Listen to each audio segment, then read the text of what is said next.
welcome to a new episode of the brand called You. Over the last so many months, we brought amazing people to you, but we haven't yet brought someone who has made his passion into his business. Ajay Jain, welcome to the show. Thank you, Ashutosh, for having me over. Thank you. Ajay is a mechanical engineer, he's an MBA, and he's a journalist major from Cardiff. He is one of the most influential figures of the Indian travel industry. He's an accomplished photographer, he's an author, and he's the founder of Kunzum Cafe. Wow, what a journey. Ajay, tell me about your early career, some of your learnings, because I know you were a journalist in the old days. Yeah. So to give you a 30-second bio of my career, I started as a mechanical engineer from Delhi College of Engineering, did my MBA, started my career in IT on the hardware side. Okay. Then I got into sports management. And then at the ripe age of 31, I decided to go back to a calling which I had in school, Okay. was to be a journalist. So I dropped everything. I went back to school in the UK, studied journalism, came back, worked for the Express Group, quit that, started a youth newspaper, then was one of the earliest professional tech bloggers and columnists in the country. Wow. And then in 2007, I decided to take up full-time travel writing and photography. Okay, very interesting. So, you were a journalist working for large newspapers. Before that, you were in the tech business. Why did you give it the corporate world and become a photographer? I think for me, like I can't I can't visualize a life where it's all doing the same thing for all my life. Hmm. And I have basically two red flags in my life. Hmm. One is stay healthy, and number two, keep yourself financially secure. Hmm. And after that, I think life should be full of ideas and experiments. Amazing. And that's what I've been done. That's what I've been doing, and that's why I've been changing careers. I've been trying new things. I've been trying new things for the first time, and I think I'm happy for it. Fantastic. So let's talk about your first avatar as an explorer. And we'll talk about all your three avatars of being a photographer and an author. But as an explorer, when did you discover your passion to travel? I think deep within, we almost everyone loves travel, right? But I think around 2006, 2007, I was at a personal crossroads in my life, both professionally and personally, and I felt I was going nowhere in life. Mhm. So I decided to go everywhere, Okay. right? So I started. I sat in my car. I drove to Spiti Valley in Himachal. Mhm. I discovered a place called Kunzum, Mhm. from which my brand eventually emerged. Correct. And I realized that this is what I want to do. I want to travel and primarily travel within India to discover the country for myself and showcase what a beautiful country we have. Okay. And really go beyond Indian tourism with the cliches of Goa and the Golden Triangle, Taj Mahal, Kerala. So there's so much more waiting in India, and that's what started driving me. Amazing. So when I was reading about you, I found an interesting phrase which said you have chosen a path of adventure. Help me understand, because adventure means different things to different people. So I think for me, adventure is both metaphorical and real. I am not when we talk about adventure as people see it, you will not find me trying to climb mountains or doing things which are risky or too high endurance, because maybe I started traveling at a stage of my life where I was beyond all this, right? But metaphorically, for me, like I said earlier, adventure means trying out new things, exploring, going into the unknown, whether it's my work, my career, my education, personal relationships. So for me, I'm an adventurer at heart. Okay. So Okay. that's what defines adventure for me. Wonderful. And which are some of the areas you enjoy traveling to? You said you want to showcase India. So let's talk first about India and then outside India. So I think I've done some mega journeys in India, and most of my trips in India have been road tripping. And I strongly advocate that India has to be discovered by road, Correct. not by any other transport, because there is so much waiting out there. If you are behind your own wheels, you can take the car anywhere. And most of my writings, most of my photography would not have happened if I was not in my own car. Okay. So my most memorable journey, and which I think is the most incredible journey on the planet, is I drove the entire span of the Himalayas from Kashmir to a place called Kibitu in Arunachal Pradesh, and that's where the road ends in India. And I covered Kashmir, Ladakh, Himachal, Uttarakhand, Nepal, Bhutan, the whole northeast. And I think this is one journey on the planet which you will get everything. You talk about all the climates, you'll talk about tribes, history, architecture, culture, music, you name it, Wow. it's on this journey. Wow. And how much is the total distance and how long did it take you? I actually did it in 3 phases, but my longest phase was about 2 months, 8,000 kilometers. But total, I drove for I think almost 6 months in three different phases, because I was also driving slowly because I needed to stop and take my photographs and do my writing. And really, I think it's about. In fact, I'm currently writing a book on this journey, so I'll give you the exact figures after the book is done. Amazing, amazing, absolutely incredible. And tell me, just one more question on this journey. Yeah. Do you drive alone? Yeah, mostly. Alone. And sometimes I would have a traveling partner. Okay. But I've realized one thing, that when I go exploring, when I'm doing my writing and my photography, I need to be with myself or with somebody who's very, very like-minded or non-inclusive. Okay.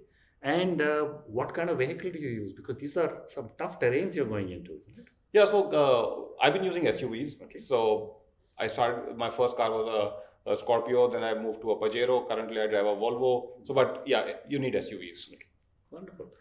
And my last question of you being as an explorer is that, as I speak to a lot of millennials who are also great travel people who love experiences, my question to you is, how are millennials changing the whole exploration of India?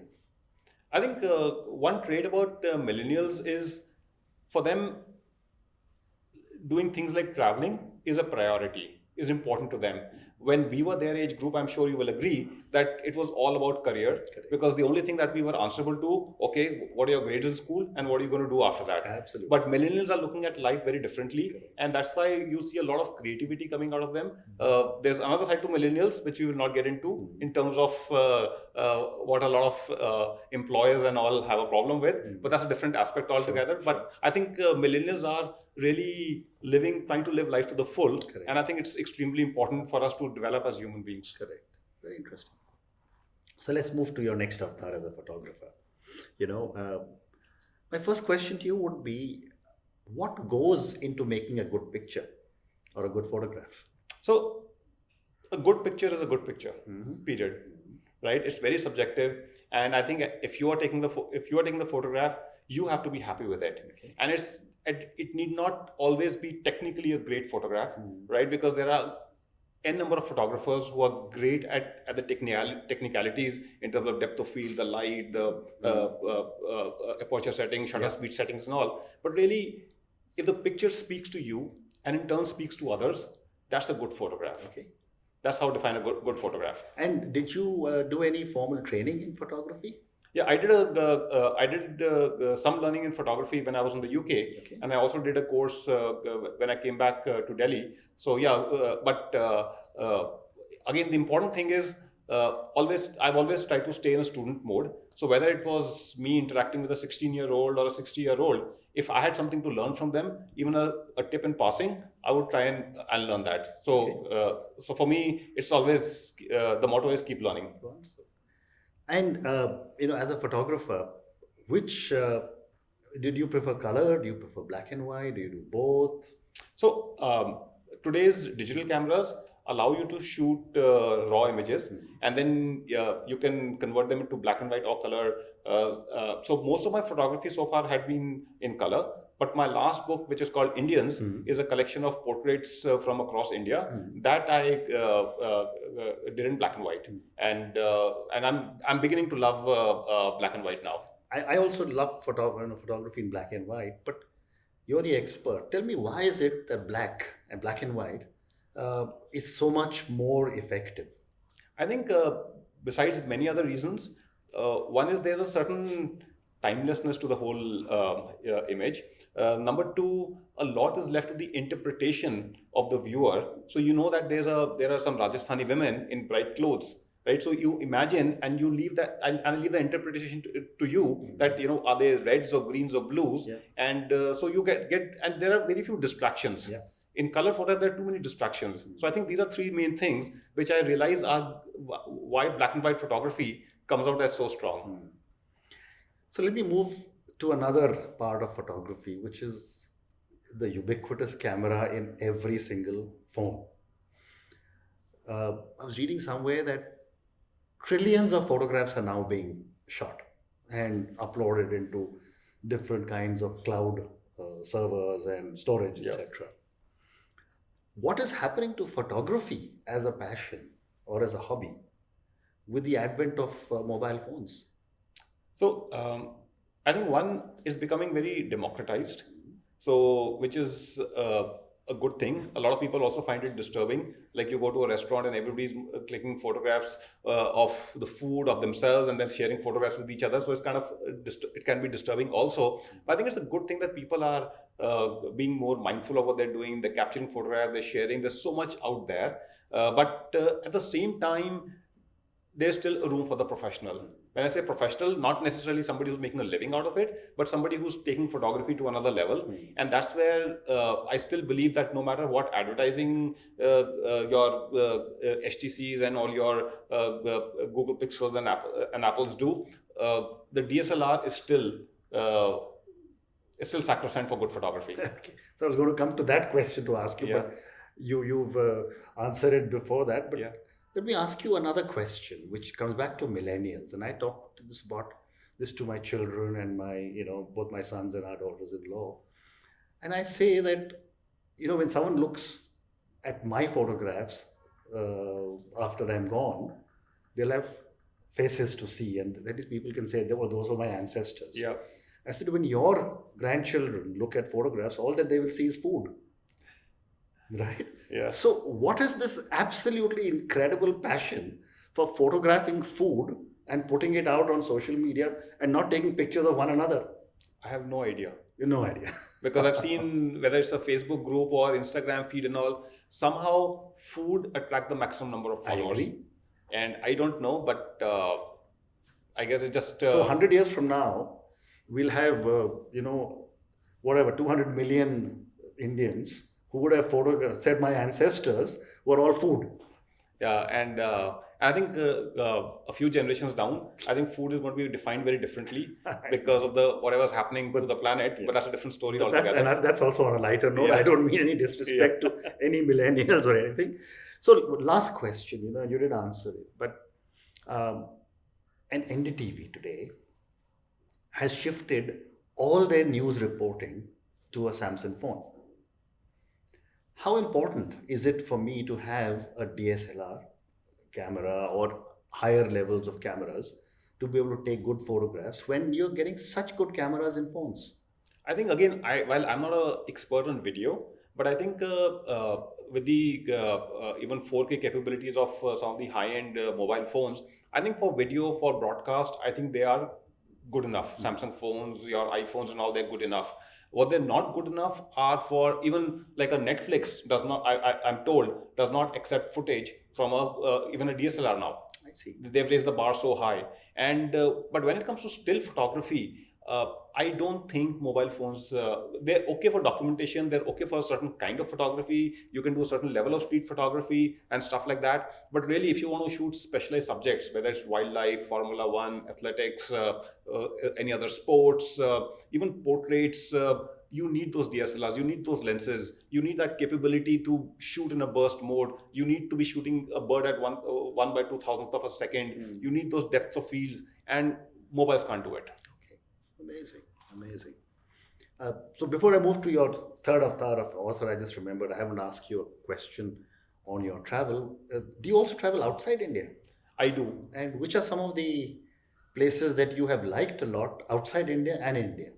So for me, outside India, the most fascinating places have been in Africa. Okay. So I've been to a few African countries. They include Kenya, Tanzania. Not Tanzania, but I've been to Kenya, I've been to Uganda, I've been to South Africa, I've been to Zambia, and I think it feels that when you're there, you're back to where it all started from, which is actually a fact. Like all life started in Africa, right? And there's a certain level of rawness, there's a certain culture out there, there's the wildlife, the expanses, it's a very different world out there. And I think a lot of these South Asian countries, Southeast Asian, African countries, we are the repositories of what the future should be in terms of nature, human culture, human heritage, and so many other things, which unfortunately the consumerism of the first world is actually destroying directly or indirectly. And so for me, the connect is with South Asia, Southeast Asia, and Africa more than anywhere else. And in India, which would be some of your favorite?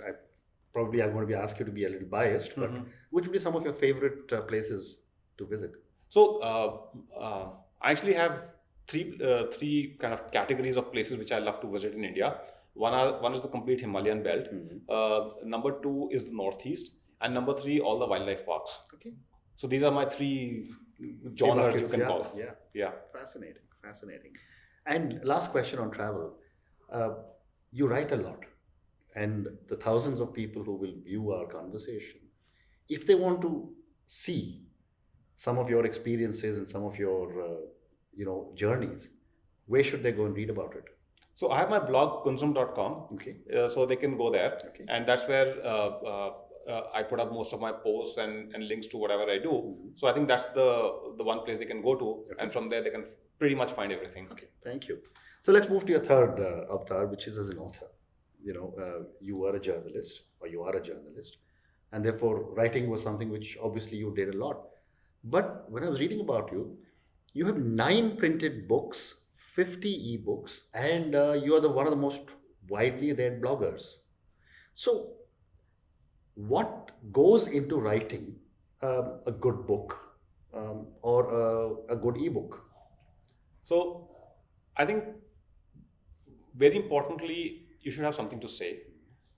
You should have something to say well. It should be well researched. It has to be good quality content, which is kind of the taken, and that's where the starting point is. And if you ask me how I write my books, I think procrastination is my biggest enemy. So for me, life has always been either I'm like kind of my car is stalled or I'm moving in the 6th gear.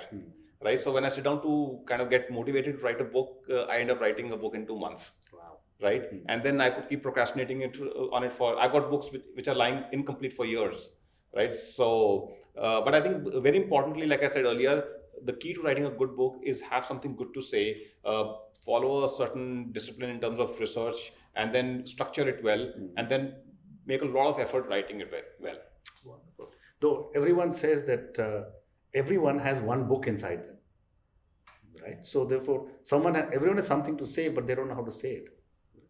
So tell me about your 2 books that you brought for me also. So while I love all my books, like we love all our children, but I think my latest book, it's called Indians. It's a collection of portraiture from across India, over 10 years of driving in my car, capturing those photographs, presented in black and white. And that is my favorite book, not just for me professionally, but I think it's also become, although I've not made a political statement in that book, but there's an implication where I say that this book represents the diversity of India. And in today's day and age, when we are seeing so many divisive forces around us, we need to understand that India is a diverse country in terms of its human capital, in terms of its human and cultural heritage, and you cannot take that away from us, right? And rather than looking down upon it, we should celebrate it, and because that's the greatest wealth. Like, whether it's the Baigas and Gonds of central India, it's the Siddhi tribes who came from Africa, it's the Muslims, it's the Nagas, it's the Arunachalis, it's Hindus, Muslims, Sikhs, you name it, right? We are all Indians. Correct. And that's why I call my book Indians. And that's why I get a lot of satisfaction when I see those books, when I see that book and I go through those portraits. And that's what I'm propagating even on all my channels, that let's celebrate our diversity. Correct. And that's why I believe I find that my favorite book. Okay. And another book which I actually wrote on a whim, and fortunately whoever's read it has really liked it. It's called Don't Feel Stupid at 60. Okay. And it's a very different take. It's something which I wrote when I was about 42. And it's not for 60-year-olds. Of course, even 60-year-olds can read it. Yeah. But it's something like what I learned in life, and I kind of penned a lot of thoughts over there as to what kind of a life one should lead, so that when we are 60 or beyond and we reflect back, we don't feel stupid at an opportunity lost to lead a great and a fulfilling life. Correct. So these are two of my favorite books. Of course, like I said, I love all my books. Absolutely. So I'm going to read your book on Don't Feel Stupid at 60 because I have a book on retirement. And the book's done extremely well. And that book is all about how Indians don't like to talk of retirement. And they don't even recognize that given today's health, our life post 60 will be almost equal to our working life. Yep. So therefore, we don't plan. So, I'm sure that would be a fantastic book. And I love the title, Don't Feel Stupid. So I've got a couple more questions for you as an author. Sure. When you write, and you said that, when you start writing, you write for 2 months at a stretch and finish your book. But you also said that, if you have something interesting to say. So my question to you is, what makes a good story? I think, again, there's no simple answer to that, because anything can be a good story. Like, for example, I wrote a book which actually got me the maximum amount of publicity. It's called Peep Peep Don't Sleep, which is a collection of funny road signs that I collected on my journeys from across India. Okay. Right? Now, in a way, it's a story also, right? Because it's showing the humor side of India. It's showing how we use our English and at some places Hindi also. It shows the landscapes. It shows a little bit of the people. So anything can be a story. So a tweet can be a story. A 2,000 page tome can be a story. So there's no definition to a story. A story is anything that kind of appeals to people. Correct. It says something. Correct. And gets people thinking and talking about it. Very interesting. So, Ajay, I'm going to move to a few questions for you personally. Sure. The first one is that are there any people who have had an influence on your life? And if yes, what have you learned from them? I think the greatest, I won't say greatest, but I was fortunate to go to a school, St. Columba's School, where I think I learned a lot of good values. Although it was a missionary school run by the Irish Brotherhood, but there, I think a few values that were taught to us, which I kind of imbibed within myself, and it's like about. That's where I learned the true meaning of secularism, right? We were a Christian school, and it was next to a big church, but not once was Christianity even spoken to us. Right? Everybody was left to their own. We were taught good values, good mannerisms, the value of good education, the value of excelling in whatever you're doing. So I think those values really kind of shaped me in a great way. And sometimes today I see some of my WhatsApp groups of my classmates, and some of them I see the extreme views, and I tell them, look, we went to the same school. Like, what happened to you guys, right? So it's all about how you kind of imbibe what you're exposed to, and I think then it comes, maybe it's how you react to the same situation. Like the school I went to is probably the situation that your personal situation at home and the society you grew up in. And I think again, I can say that we had a very personally, it was all about being good. Goodness was the kind of the underlying thing in our family. So I think these are the influences that kind of shaped me in what I am today. Very interesting. Ajay, what would be 3 adjectives that define you? Maybe not in single words, but maybe 3 phrases. Okay. I think one is, I'm very open-minded about things. Okay. Right? Open-minded, broad-minded, for myself and for others. Right? I allow myself to think differently and do different things, as I've been speaking about in the last 20 minutes. Yeah. And I encourage people around me to do that. Number 2, I think it's about being creative in whatever you do. Whether you're selling computers when I was in IT, or whether you're writing books, I think creativity is extremely important. And number 3, I think it's excellence, because I get a lot of young people talking about millennials who come to me. They're passionate. They're passionate about traveling, writing, photography, and stuff like that. And I keep telling them one thing again and again. I said, look, do whatever you want, right? But you have to excel in what you do, because passion without hard work, dedication, and a pursuit of excellence is just like smoke without fire. Okay, very interesting. So my next question to you would be, and I'm not sure how relevant this would be The question is, when was the last time you did something for the first time? I mean, you keep doing lots of things for the first time. I bought some mango orchards. Oh, wow. So I did that. So for the last 2 years, I've been buying some mango orchards and some just agricultural fields around that near Muzaffarnagar. Okay. The idea is to develop a model of sustainability. So after buying that land, currently we are first making it chemical free. Okay. Which means that the crop yield is down. We haven't the trees haven't given us as many mangoes. The output of other crops is low. But we are first making that place totally chemical free because we need to live in a chemical free world. And then the next step is to develop a responsible tourism model where in a place where we are, where tourism isn't even talked about, create an alternate model for tourism, which creates local employment, local opportunities, but all done sustainably. So that's what I did for the first time. Wow, that's amazing. I've never heard an answer like this, but whenever your crop is coming out, do let me know, and I'd love to be one of your buyers. Certainly. I know the fruit will be very good. So 2 more questions to you. And my next question is on failure. In India, for that matter, in most of Asia, we don't teach children what is failure. That it's okay to fail. We've all been taught by our parents, and we teach our children that you have to come first. You have to be ahead of everyone else. You have to be better than everybody else, etc. And when people fail, then there's a challenge. Yep. And yet all of us have failed. Yep. What would be some of your learnings from some of your mistakes or failures? So I think the most important thing about failure is not to dwell upon it. Correct. Right? You can't change the past, no matter what. Whether it's a personal failure or a professional failure, the only thing you can do is pick up the pieces and move on. Correct. And moving on means you either do the same thing better or do something totally different. And it's all right, like in business, when they say you can pivot. Correct. You can keep pivoting in your life again and again, Correct. personally and professionally. So don't let failure bog you down. What's happened has happened, but just move on and do what you feel you should be doing, but do it very well. Wonderful. That's very well said. So my last question to you, in a life so well lived, with such amazing interests, do you have any regrets? Yes and no.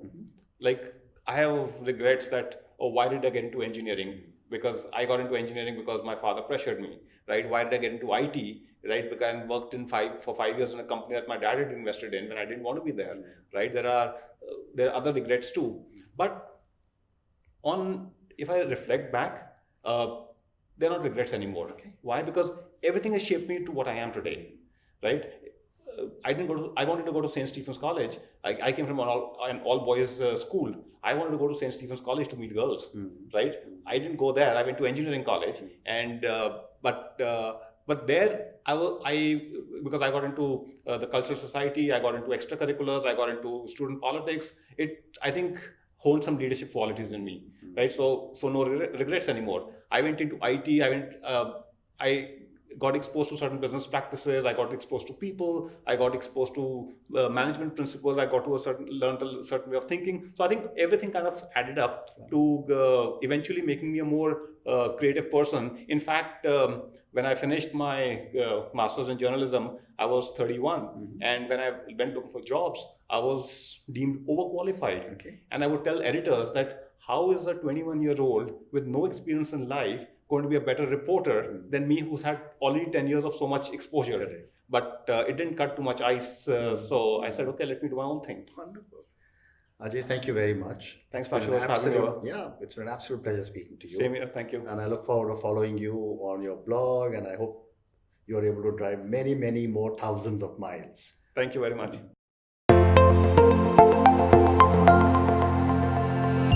Thank you for listening to the Brand Called You podcast. Be sure to visit tbcy.in to join the conversation, access show notes, and discover fantastic bonus content. You can follow us on YouTube, Twitter, Facebook, and Instagram. Simply search for the Brand Called You. Thank you, and see you next week.